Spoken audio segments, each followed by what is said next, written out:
তো গাইস দেখতে দেখতে দেবদার মুভি রঘু ডাকাত তার অলরেডি 26টা দিন কমপ্লিট করে ফেললো। এবং আজকে আমরা কথা বলবো যে রঘু ডাকাত মুভিটা তার ডে 26 এসে কত টাকা বক্স অফিস কালেকশন করলো। তো hey guys, welcome back to my channel. আমি আছি আপনাদের সঙ্গে মিঠুন, আর আপনি দেখছেন আমার ইউটিউব চ্যানেল এমবি স্টুডিও। তো ভিডিওটা আপনাদের জন্য অনেকটা ইন্টারেস্টিং হতে চলেছে, তাই ভিডিওটাকে শুরু থেকে নিয়ে শেষ পর্যন্ত কন্টিনিউ করবেন। এবং আপনি যদি আমার চ্যানেলে ফার্স্ট টাইম হয়ে থাকেন তো প্লিজ চ্যানেলটাকে সাবস্ক্রাইব করে ভিডিওতে একটা লাইক করে দেবেন। তো চলুন ভিডিওটি শুরু করা যাক।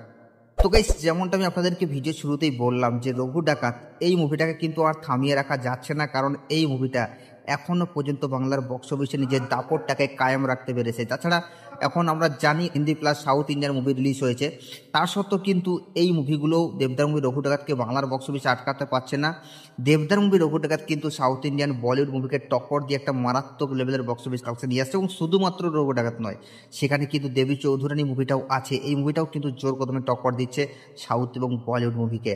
তাছাড়া দেবদার যে স্টারডাম সেটা কিন্তু এখন আলাদা উচ্চতায় চলে গেছে। বাংলার অডিয়েন্স এখন দেবদাকে কি বলবো, তাদের মনের ভিতরে রেখেছে, মানে লুকিয়ে রেখেছে, মানে তাদের যে ভালোবাসা বা আবেগ, মানে বাংলা অডিয়েন্সের এখন যে আবেগ বা ভালোবাসা দেবদাকে ঘিরে, সেটা আমরা অলরেডি দেখতে পাচ্ছি বেঙ্গল ট্যুরের মাধ্যমে। এবং দেবদা যেখানেই যাচ্ছে না কেন সেখানেই দর্শকের ঢল কিন্তু নেমে পড়ছে।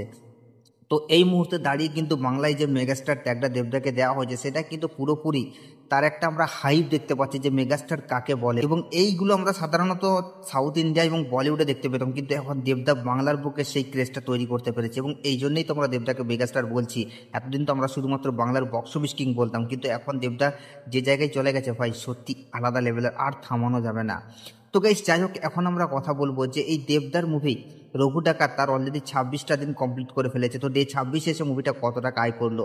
তো গাইস, আপনাদেরকে জানিয়ে দিই এই মুভিটা তার ডে 26 এসে বক্স অফিস কালেকশন করেছে প্রায় 9 লক্ষ টাকার মতো। এবং টোটাল মুভিটা এখনো পর্যন্ত 26 দিনে গ্রস বক্স অফিস কালেকশন করেছে 15,93,00,000 টাকা।